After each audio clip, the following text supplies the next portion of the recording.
அடுத்து பாருங்க, காபத்துல்லாவுடைய சாவிங்க. க்ளோஸ்ல காட்டுங்க. இதுதான் காபத்துல்லாவுடைய சாவி.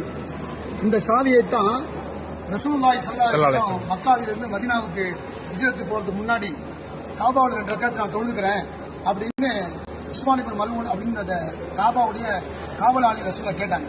அதெல்லாம் தர முடியாது, அவங்களுக்குள்ள அனுமதிக்க முடியாது அப்படின்னு ரசூலுல்லாஹ் எவ்வளவு கெஞ்சி கேட்டாங்க.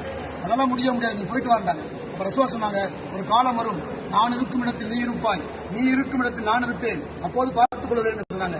அப்படி ஒரு காலம் வந்தால் சூரியனே இருக்காது அப்படின்னு அப்படி நடக்கவே நடக்காது, நீ போய் வா என்று விரட்டினார்கள். காபாவை பார்த்துக் கொண்டு அழுது கொண்டே சொன்னார்கள், காபாவை உன்னை பார்த்து உன்னை பிரிந்து செல்ல எனக்கு ஒரு காலத்திலும் மனம் இல்லை, வேறு வழி இல்லை, போகிறேன், திரும்பி வருகிறேன் அப்படின்னு வந்தாங்க. கரெக்டா வந்தாங்க. பத்துகை மக்கா வெற்றி கொள்ளப்பட்டது. வந்து நின்று ரசூலுல்லாஹ் சொன்னாங்க, எல்லா சஹாபாக்களும் காபாவுடைய வாசல்ல ரசூலுல்லாஹ்வுக்கு சாவி கொடுக்க மறுத்தாரு. காபா 2 ரக்காத் தொழுவதற்கு அனுமதி இல்லை அப்படின்னு காபாவை கூட்டினாரு. அந்த உஸ்மான் இப்னு மல்ஊனை கூப்பிட்டு, உஸ்மான் எங்கே அப்படின்னு கேட்கும்போது அவர் நடுங்கி போய் என்ன செய்ய போறாங்களோ, மக்கா வெற்றி கொள்ளப்பட்டது, நம்மளை சிறை சேதம் செய்து விடுவார்களோ, நாடு கடத்தி விடுவார்களோ அப்படின்னு சொல்லி பயந்து கொண்டே வந்தார்கள்.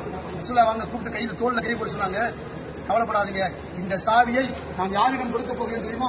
யார் எனக்கு சாவியை தரமாட்டேன்னு சொன்னா அதே அவரிடம் நான் கொடுத்து பரம்பரையாக கியாமத் நாள் வரை இந்த காபாவின் சாவி உங்கள் குடும்பத்திடம் தான் இருக்க வேண்டும் சொன்னாங்க. இந்த தேதி வரை, நவம்பர் 28ஆம் தேதி, இந்த தேதி வரை 2025ஆம் ஆண்டு வரை அந்த உஸ்மான்